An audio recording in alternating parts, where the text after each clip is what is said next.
The Big Bang Theory made $1 billion, topped the ratings, and became a bona fide pop culture phenomenon. But that doesn't mean it got everything right.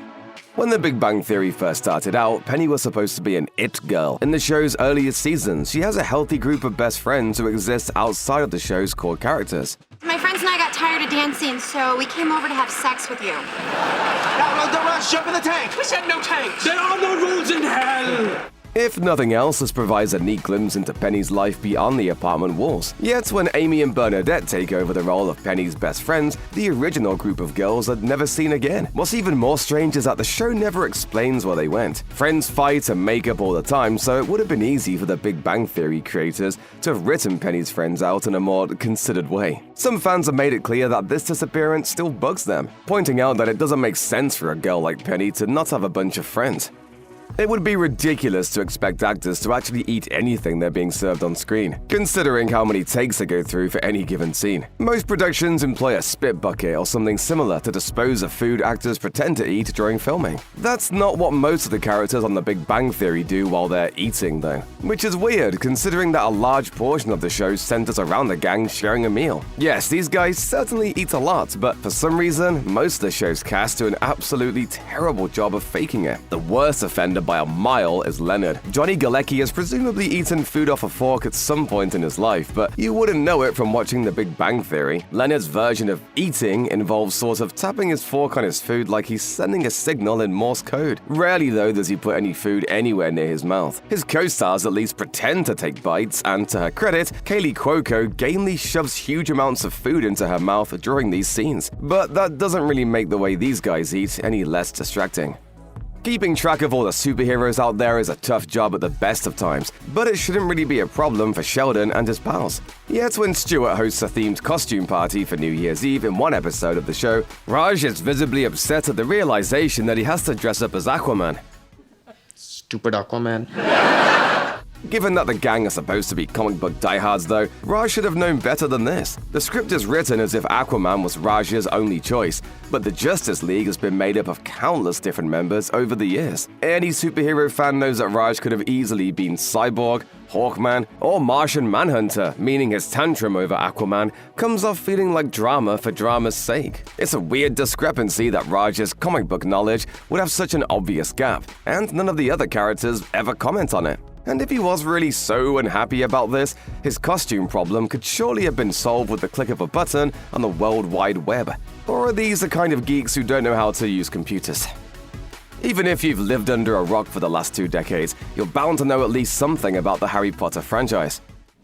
You're a wizard, Harry. When Leonard begins to read the books in The Big Bang Theory, he's annoyed that Sheldon reveals to him that Dumbledore dies in The Half-Blood Prince.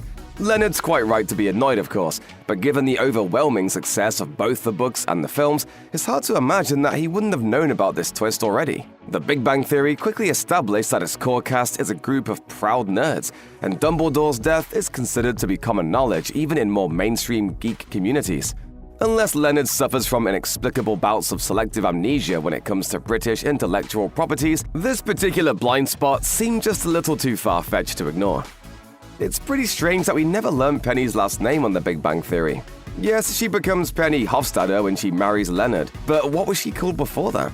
The show's creative team has hand-waved this problem away over the years by claiming it was a deliberate choice to not reveal her last name one way or the other. But to what end? How is her character served by us never knowing her full name? It's certainly never used for comedy, so this explanation doesn't really ring true. There is a darker side to this too. Before Amy and Bernadette join the show, Penny is the only female lead, yet she isn't given a full identity. Honestly, it feels like the writers simply forgot to give her a last name, never dealt with it, and then pretended like this was their plan all along. This isn't so much a plan as a glaring oversight, and it feels kinda gross that the original female lead on the show doesn't get a last name until she marries one of the guys. Cats, who doesn't love them? Well, according to season 1 of The Big Bang Theory, Sheldon definitely shouldn't. It's mentioned in passing by Leonard that Sheldon has an asthmatic allergy to cats in the Fuzzy Boots corollary. Yet this aspect of his character is challenged in Season 4. Sheldon adopts a large number of cats in the Zazie substitution, with no allergic reactions to be seen. As Sheldon grows closer to the cats, he even entertains the idea of keeping them in his room. If Sheldon really did have an allergy, he definitely wouldn't have been sleeping through the night. This could be a simple case of Leonard being incorrect about what's wrong with his friend, but it feels unlikely. With the two living in such close proximity, the pair should know everything there is to know about each other. It's much more likely, of course, that there's no explaining Sheldon's sudden tolerance for felines in universe, because it's something the writers just forgot along the way. He is a tough pill to swallow. When you think about it, Sheldon Cooper kinda sucks. Yes, he's certainly a fascinating character to watch on screen, but can you imagine actually being friends with the guy? Truth is, Sheldon is a deeply dismissive man with an outright mean streak. He doesn't think that a single one of his friends is worth very much, whether he's insulting Howard for being the only member of the gang to not have a PhD, or demeaning Penny for never going to college. He's deeply resistant to change, and willing to hear anyone else's point of view no matter what. And even though he's not wrong about his own brilliance, he sure doesn't ever shut up about it. Unfortunately, my time is much too valuable to waste on nonsense like this. Unfortunately, Sheldon's worst impulses are most obvious in his treatment of Amy. When the two first get together, it's clear that Amy really wants a physical relationship. Instead of being sensitive to her needs while balancing his own fear of physical intimacy, Sheldon treats her like she's insane for wanting that in the first place. He also frequently disparages her work in neuroscience, considering it beneath what he does as a theoretical physicist. It's sometimes hard to understand why anyone lets Sheldon run roughshod all over them, including and especially Amy, Penny, and Leonard. But hey, maybe there really is no accounting for taste. The dynamics behind The Big Bang Theory makes the show special, but not all of them are fun to watch. Through many of the show's earlier seasons, Penny is forced to fend off Howard's creepy behavior. He makes plenty of misogynistic remarks and often outright harasses her. At one point, for example, he gives Penny a teddy bear that has a secret webcam in it. Yet for some reason, she continues to tolerate his presence in her life, mostly. I am not flirting with you! No woman is ever gonna flirt with you! You're just gonna grow old and die alone! Because Penny likes spending so much time with Leonard, it makes a certain amount of sense that she'll put up with Howard. At the same time, because she spends so much long periods around him, we might expect her to become less willing to put up with his nonsense as the years go by. But Howard is never really held accountable for all this, and his unsettling behavior ends up being swept under the rug. Luckily, the writers dialed things down a little in later seasons, although Howard's creepy side is still sometimes used as a comedic punchline. Sheldon, Leonard, and the rest of the gang don't really know how to behave around women. That's where half of the show's jokes come from. That said, you could probably say the same for the creators of The Big Bang Theory, who have consistently treated their female characters badly, despite their ostensible strength and confidence. Even after Amy and Bernadette are introduced in later seasons, the playing field between the boys and girls never becomes level. Penny spends much of the course of the show being told she's smart, for example, while being shown that she isn't.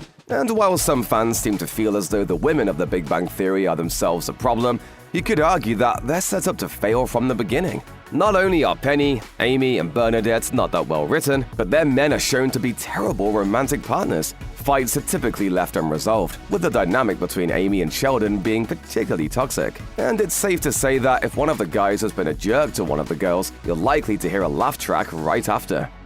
The whole issue with Sheldon, Leonard, Roz, and Howard on The Big Bang Theory is that they're a bunch of super smart science nerds who like comic books and superhero movies, at least if you ask them. Throughout the show, we're led to believe that the guys are ignored by women because of their obsessions, rather than anything else. Here's the problem though. The Big Bang Theory started its run in 2007. Guess what happened next? I am Iron Man. Iron Man hit theaters in 2008, became a massive hit, and kicked off the Marvel Cinematic Universe in earnest, bringing all things nerd firmly into the mainstream. Once the MCU began, what was once viewed as niche dork culture became a massive part of pop culture generally. And that's to say nothing of the rapid expansion of franchises such as Star Wars and Star Trek. Truth is, the guys in The Big Bang Theory don't have trouble meeting women because they love comic books or wear superhero costumes at Halloween.